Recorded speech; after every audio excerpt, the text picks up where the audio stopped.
we have to inform the people that we're not alone. And more importantly, that these extraterrestrial civilizations are here to help us and to understand us and to be here when we become a mature civilization ready to go into space peacefully. None of them are hostile, by the way. If they were, this conference wouldn't be happening. We wouldn't be breathing the free air of Earth, and I'll explain in a moment why. So I was eventually approached by some people, and we started something called Project Starlight. Originally it was Starlight, then it was Disclosure Project. But when it was small and very quiet, it was Project Starlight. And if you go to, you can Google this, the Associated Press reported that the Clinton Library was sued under Freedom of Information, and they had to release these documents about Project Starlight, providing briefings to the president. And that was me. So in my spare time, between taking care of shootings and stabbings and car wrecks in the emergency department, I was shuttling up to Washington. Crazy. Muy loco. However, I did so initially thinking, of course, if I gave them the information and the perspective, the new administration, the President Clinton and his people, would do the right thing and end the secrecy and bring out this information. I get a FedEx to my house, and in the FedEx is a letter, and it says, Dr. Greer, you're going to be the first person to brief the President and the sitting CIA director on this subject. And I turned to my wife, and I laughed. I said, no, impossible. Ridiculous. This is a prevarication, just to try to trick me into going and telling them what I know. They were telling me the truth. God help me. I had a 3-hour meeting with the CIA director, R. James Woolsey. And in this meeting, I learned that he, the President, and the Secretary of Defense, and others in his administration, had been denied access to the secret projects dealing with this subject. And he was virtually in tears, because he learned that the presidency and the executive branch of America had been decapitated, cut off. This is precisely what Eisenhower warned about when he said, beware the military-industrial complex. He was not anti-military. He was talking about this secret government complex that would hijack this and other issues and lie to the president. And for this reason, we learned that the administration was terrified of dealing with this. Ultimately, we put together a very large briefing document, about 600 pages. Most of it is in the DVD, 2-hour DVD. You can go to disclosureproject.org and get it. You can get whatever I gave to President Clinton. And you will see that we gave a number of recommendations. And at the end of my meeting with the CIA director, I said, look, here's some recommendations of what the president can do to fix this huge problem. End the secrecy, bring out the technologies, and what have you. And the CIA director, Woolsey, turned to me and he said, how do we disclose that which we don't have access to? It was a terrible moment. Terrible, really. Now, I'm one of the few people living who has had these sort of meetings. And in the aftermath of this meeting, I learned that the president himself had been denied access, as well as his chief of staff and others. One of his friends later came to my home and said, Dr. Greer, the president's very supportive of what you're recommending, but he's concerned that if he does this action, he will end up like John F. Kennedy, assassinated. And I burst out laughing. I thought he was joking. He was not joking. He said this in front of my children. I have 4 daughters. And I thought, my God, be quiet now. And at that moment, I realized I had really stepped into a situation. So that was in 1994. Subsequently, I had provided briefings for people on the Senate Intelligence Committee, members of the Joint Staff. Later, I briefed the head of intelligence for the Joint Chiefs of Staff, as well as the head of the Defense Intelligence Agency. And at each of these, in every case, these were men who were in a very high position within the National Military Command hierarchy who had been deliberately denied access to these projects. Now, many people have a hard time believing this. I have even been recently providing briefings to a G8 country, one of the major industrialized countries, their Ministry of Defense and their head of state, and they did not realize that America had gone so far off course. Now, I take no pride in telling you this. My family were some of the original founders of the United States. We were the original prisoner of war with the British. No offense to the British, love you, you're great friends now.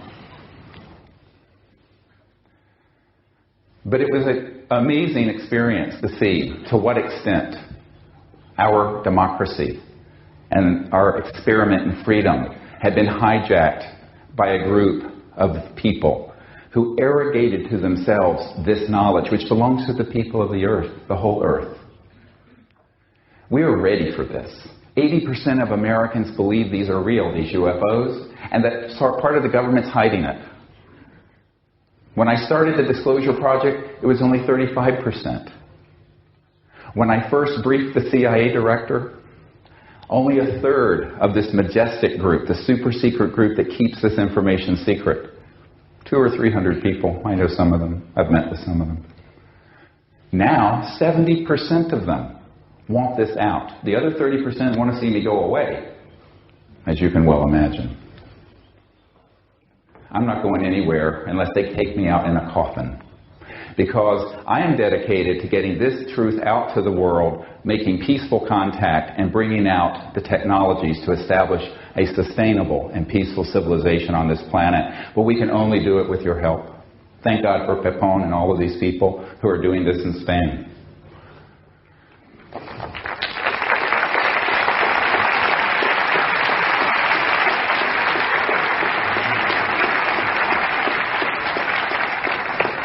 Excuse me for taking my jacket off. It's mucho calor aquí, no?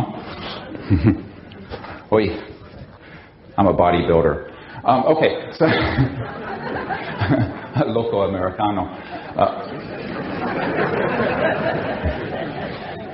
You have to keep yourself strong to do this work. I'm an old guy anyway. I have 2 grandchildren. So anyway, the point is that I'm making is that over the course of these years, we continue to make contact. And yet we've continued to find that the governments of the world were either afraid or, in most cases, completely uninformed in the control of these projects. Now, it is different in Europe than it is in America. And let me explain why.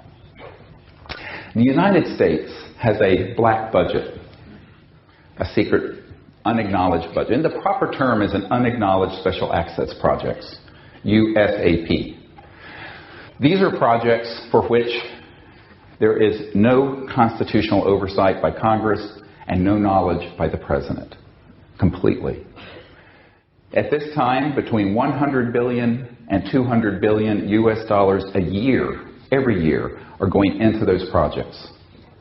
That is more than the defense budget of any other country in the world. In other words, America's Department of Defense and intelligence community loses more money than any other country spends. This is nuts. We don't even have health care in America. So the situation has become so out of balance that it has got to be corrected. And this is the situation, how serious it has become. I want you to put up on the screen, if you will, the secret document. And I'm going to explain this to you. This document is from the National Reconnaissance Office, Central Security Service. The National Reconnaissance Office is the top secret spy agency that has satellites, many of whom are trained on tracking extraterrestrial vehicles with advanced weapon systems to destroy them. This is a crime against humanity. This is a restricted special security advisory, Blue Fire. And here's your distribution list. Look at the second one, Royal Ops. Look at this one, Cosmic Ops. I think Bob Dean may have told you about the cosmic clearance. Here it is in a 1991 document. Now, this has not been declassified. I have thousands of these. Don't ask me where I got them, because I'd have to kill you. No, I wouldn't tell you. No, don't. Just joking. I hope people have a sense of humor. You better get one. Magi Ops. This is majestic. Magi Ops. Magi Op. ComSec Ops. And it goes down. And here are some of the code numbers. Now I want you to look at these. Red Flag Military Operating Center. Dark East Military Operating Center. Dark South. Pahut Mesa. That's in Area 51. No one calls it that in the business. Sally Corridor. Groom Lake. Dreamland. Ground Star. Blackjack Team. Blackjack Control is at Edwards Air Force Base in that facility. I know where all these are. I've been to most of them. Roulette Team. Aquatech. Sea Spray. This is near the top of the document that I gave to President Obama and his Secretary of Defense, Bob Gates, and his new CIA director. It is also a document that I had shared with a man, an admiral, who was J2, the head of intelligence for the Joint Chiefs of Staff, Intelligence Directorate, an admiral. And when he found, I'm not going to say which one, but he found through this document that he had never seen and had no access to, an operational program inside his command at the Joint Staff level that he knew nothing about. Now, this is the admiral in charge of intelligence for the Joint Chiefs of Staff of the United States of America. Knew nothing. He called them up. Now, he told me this personally. I took Edgar Mitchell, the astronaut, into this meeting because I was sharing this information with Edgar Mitchell back then, before he came public. And one of these operations was under his command, and he called them up, and he said, I am Admiral so-and-so, and I want to be read into this project. Read into means briefed. It's military speak. And you know what happened? The people on the other end of the phone said, yes, Admiral, we know who you are, but we cannot discuss this with you. You do not have a need to know. And he was furious, and he said, God damn it, if I don't have a need to know, who does? I'm the head of intelligence for the Joint Chiefs of Staff. And they said, sir, we cannot discuss this with you any further. Click, cut the line, blocked him. Such are the things I have witnessed. This criminal enterprise that has kept this secret is a threat to the survival of the human race and of the earth.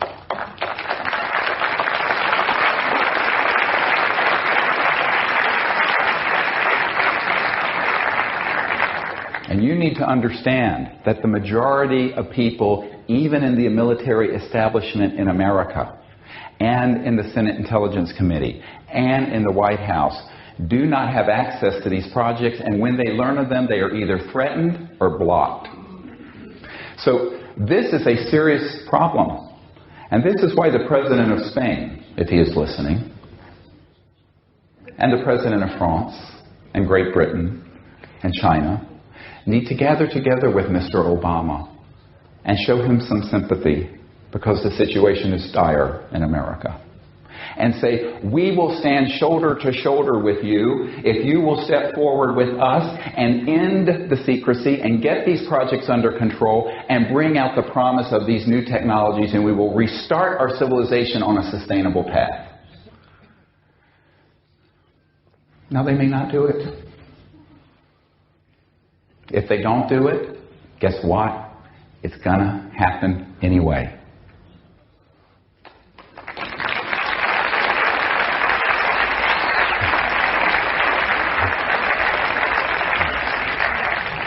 We have reached the final countdown, 5, 4, 3, 2, 1, tilt, of this civilization behaving the way it has. And in its transformation, we're going to see a civilization that will no more resemble today than today resembles 10,000 years ago when there were cavemen. That is how much change is imminent, and it will happen rather quickly. So fasten your seatbelts, because we're going on a ride together. The people of the leadership of the world ultimately need our guidance, they need our prayers, but they need our insistence that they lead. The problem is, everyone wants to be first to be second. No one wants to stick their neck out on this. When I put these briefings together, Lawrence Rockefeller hosted the Clintons at his ranch, one of the old Rockefeller guys, and he wanted the truth out that his brother David Rockefeller, Chase Manhattan Bank, doesn't. And Lawrence was the philosopher of the family. He went to Princeton with McDonald, old man McDonald of McDonnell Douglas Aerospace. And Lawrence really did want to get this fixed, but he got surrounded by people from the CIA that took all of his money and flushed it down the toilet. But when he was hosting the Clintons at his ranch, and he was going through all these materials that we had put together, Hillary Clinton stood up and said, "Stop. We don't want to hear any more. This is too dangerous." And that was the end of that. So by 1998, I had concluded that neither the Congress nor the President nor the United Nations, and I had met with the Boutros-Ghali family, the UN Secretary General, were going to stick their necks out on this. It was too hot to handle. Therefore, we did the Disclosure Project. Thanks to Dr. Bravo and hundreds and hundreds and hundreds of people who helped us do it. And that's why we're here today. It has launched a worldwide push for disclosure. It's even become a branded coined term. But what we're finding is that the Danes are releasing their documents. The French are releasing some of theirs. Even the United Kingdom is. The United States? They can't even find the footage for the landing on the moon.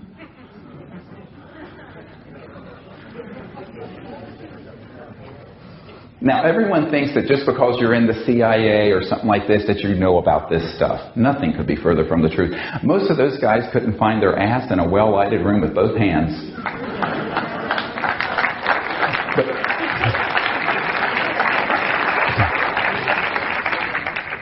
But here's another interesting fact.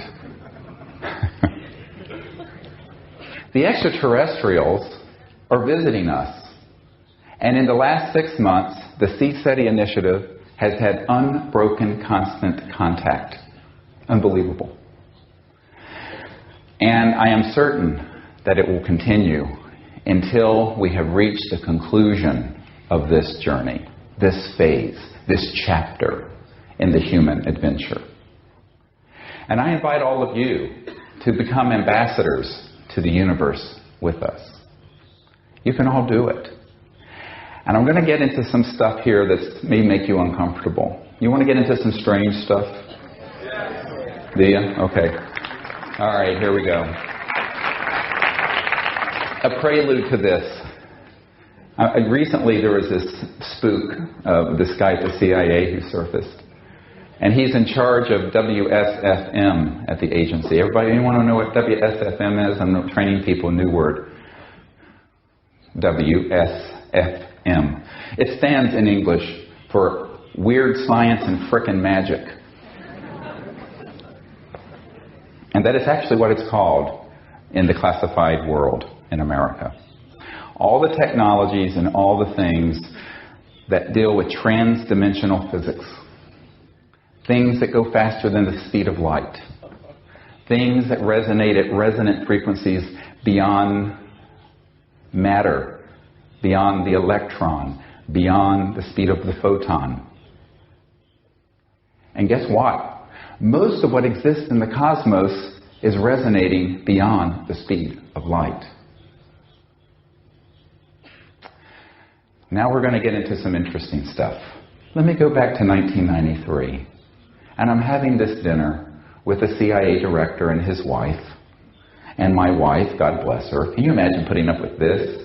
Plus, how many doctors' wives let their husbands leave their career to do this craziness for free? Anyway, she's a saint. In the Peace Corps, they called her Saint Emily. She's an amazing woman. And we're sitting there, and the cover story for this meeting was a dinner party. The hostess didn't even know who was coming to dinner because her husband said, I can't tell you who's coming to dinner till they get here. And of course, who shows up? This expert on extraterrestrial intelligence and UFOs and the sitting CIA director with his wife. But Dr. Woolsey, who was the wife of the CIA director, was the chief operating officer of the National Academy of Sciences, the most prestigious scientific entity in America. And I thought, oh, how fortuitous. She asked the question that I almost didn't answer, but I'm glad I did. Because she said, look, how are these civilizations communicating across the vastness of space? And I thought to myself, do I tell her the truth and lose all credibility? Or do I sound scientific and tell her a lie? I said no. She asked, I'm going to tell her the truth. So here is what I told her. Look, the Milky Way galaxy is 100,000 light years across. That's the distance that a beam of light going at 186,000 miles per second covers in 100,000 years. Enormous. But that's one galaxy out of billions of galaxies. And I said that if a star system in our neighborhood, which is only 1,000 light years, 1% of the way across the Milky Way galaxy, is visiting Earth, and they are, if they were using AT&T, or whatever your telecom is here, using the speed of light, for them to call home and say, hello, how are you today? And for them to get the answer, fine, thank you very much. That just took how long? 2,000 years, round trip. The time since the birth of Christ. To say hello, and how are you? Fine, thank you. The speed of light is too damn slow. A priori, the technologies, all interstellar technologies, are transdimensional. And the heart of that science is consciousness. Because they have technologies that interface directly with thought, coherent thought. Like a laser is coherent light. Like this. This is a laser. So, what I am now telling you is that we have sort of discovered, as many others around the world have over many thousands of years on Earth, the Rosetta Stone of extraterrestrial contact. And it isn't the SETI project.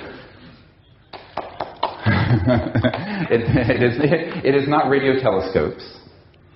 It is not rockets.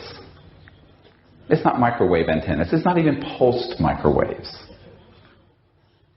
They are technologies that are WSFM, and they're transdimensional, and they cross straight into consciousness and thought and awareness. And how many people here have had some contact with an extraterrestrial spacecraft or being, and there has been a mental component to it? How many? I just want to see. With consciousness or thought. It is the most common way. Moreover, the most common way that they will contact humans is in the lucid dream state. Oh boy, here we go. Now this is going to get crazy. What is this? Dreamland. Now I'm going to tell you a reason why it was named this. Because when you are on a man-made, experimental, alien reproduction vehicle, and they go into that kind of transdimensional mode, it is like you're in a lucid, precognitive, lucid dream state. It's real, but it's very dreamy, because you have just phased beyond the speed of light. Now, Ben Rich, who was the head of Lockheed Skunk Works for a number of years, told us 3 things before he died. And Lockheed Skunk Works is where they built the U-2 and all the secret stuff. And my uncle's company was north of Grumman. And of course, though, I knew that. And interestingly, the technologies they have developed are so advanced that he admitted this to us. That number one, there are no private conversations anywhere on Earth. This is the head of Lockheed Skunk Works. Lockheed. Number two, that anything you can imagine, like Star Trek, what have you, has already been done at Lockheed Skunk Works. And number three, we already have the technologies to travel among the stars faster than the speed of light. In fact, we can take E.T. home. Now, some of the people standing around thought the old man had lost his mind. He was not kidding. And so when I was talking to the wife of the CIA director, I said, look, we have developed protocols that involve the ability to go into deep states of consciousness. The old-fashioned term might be nirvana or samadhi. And then remote view in consciousness where these extraterrestrial vehicles are.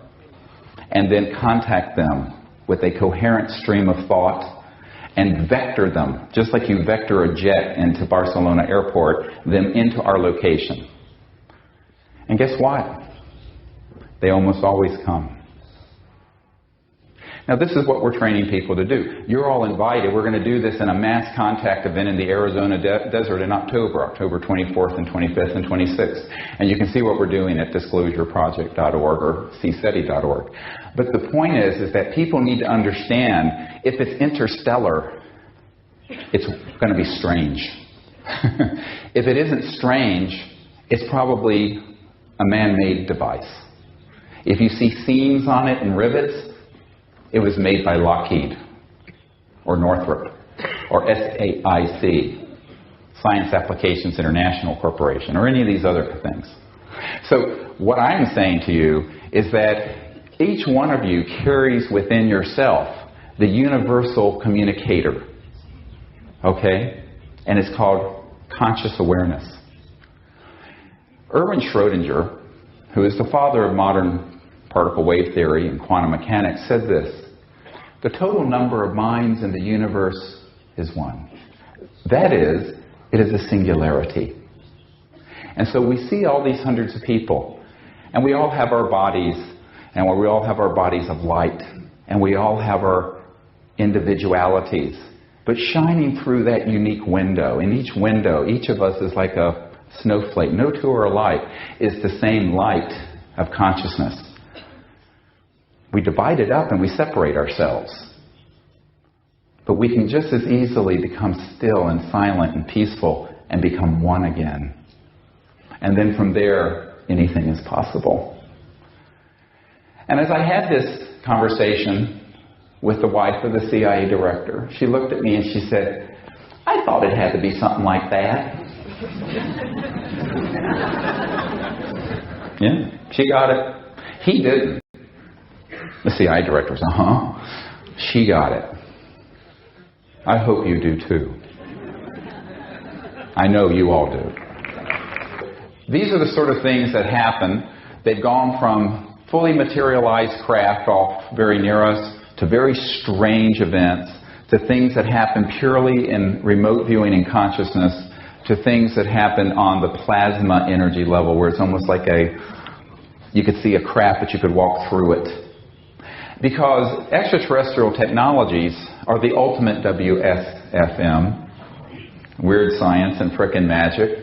And it is time for us to understand that if we can reach within ourselves and understand that these people from other planetary systems, yes, they may be 100,000 or 1 million or 3 million or 20 million years more developed than we are, but they're awake. We're awake. And the singleness of mind that we share is the universal field where we have common life together. We are one people in one universe. We're those people. Never forget that. How much time do I have? I want to go through a few more things. 10 minutos. No, they want to keep me on a short leash. Okay. Because I'm like a big wild dog. I get crazy. Now, I want all of you to think for a moment of the next phase of what we have to deal with. I have a letter from a G8 Ministry of Defense recently addressed to my team, asking us to train them to make open contact so that their head of state and their leaders can have peaceful contact with these visitors, much like Eisenhower started to have in 1954 before the cabal started shooting at them. Many people think that there is some ongoing relationship between extraterrestrials and the secret government. This is not true. In point of fact, they wouldn't bother. What they have done in the covert government is to simulate extraterrestrial events. And there is a lot of research on this, and I'm going to say something here that will make many of you angry. But you know what? I got this expression. I have to credit Brian O'Leary for this. The truth will set you free, but first it will piss you off.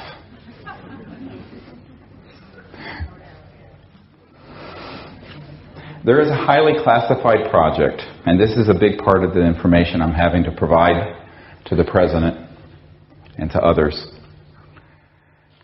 that was hatched in the 1950s, to set up a nexus of fear so that the people of the world would accept the cost of interplanetary war. Wernher von Braun himself said this before he died. And I have more than a dozen people who have been inside these covert operations that have been involved with the stagecraft needed to hoax something that would make 9/11 look like a picnic.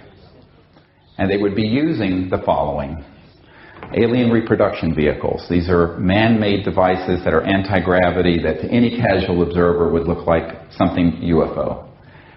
We've been making them since the early 60s or late 50s. Absolutely. Before we landed on the moon, we already had those technologies.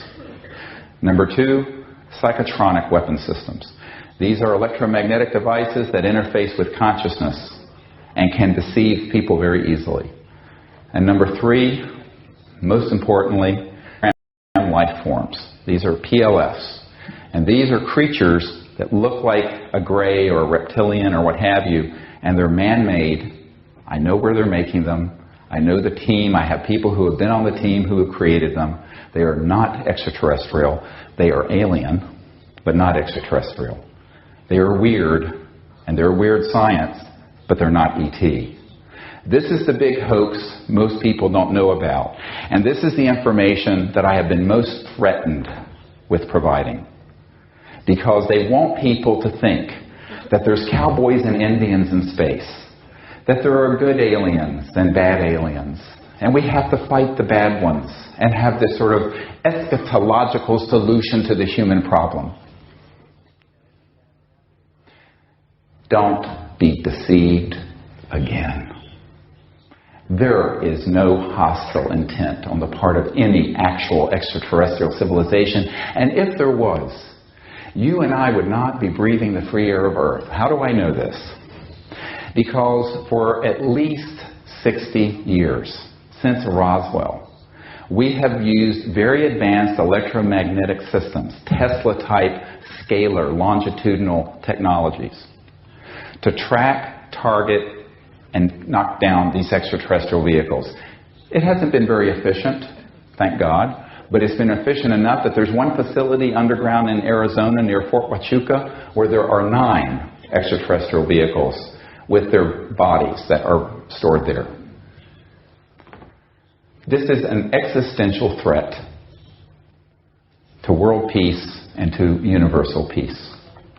And one of the things we are asking the President to do is to get control of those projects to the extent he can, working with other nations around the world. Because we know where their operating and tracking systems are, and I also know what are on the National Reconnaissance Office satellites that track them. It's called a neutrino light detector, and I won't go into the physics of it. Very sophisticated. Before the spacecraft is even fully materialized, they can track them. Bam. We began putting weapons in space at least by 1965. I know a man who worked with Hughes Aerospace and several other corporations. So for 40-some years, we've had them in space. Before that, we had them on the ground. And I have an FBI memo, and I've given this to the President. And it's from a field agent regarding Roswell to J. Edgar Hoover, who wanted to know what the hell had happened. And he basically said there was a new radar configuration, radar dome. Well, that's code word. Inside that dome wasn't a conventional radar. It was an electromagnetic scalar weapon. And when they switched it on, two extraterrestrial vehicles traveling near Roswell collided with each other. One went down near Roswell, the other one continued and impacted near Socorro. Absolutely. So this insanity has been going on since before I was born in 1955. And it is really a very important point that the people of the world need to step up and say, look, whatever the problems are, and whatever reasons you believe these extraterrestrial civilizations are observing Earth, we cannot solve this problem down the barrel of an electromagnetic weapon. We have to do better than that.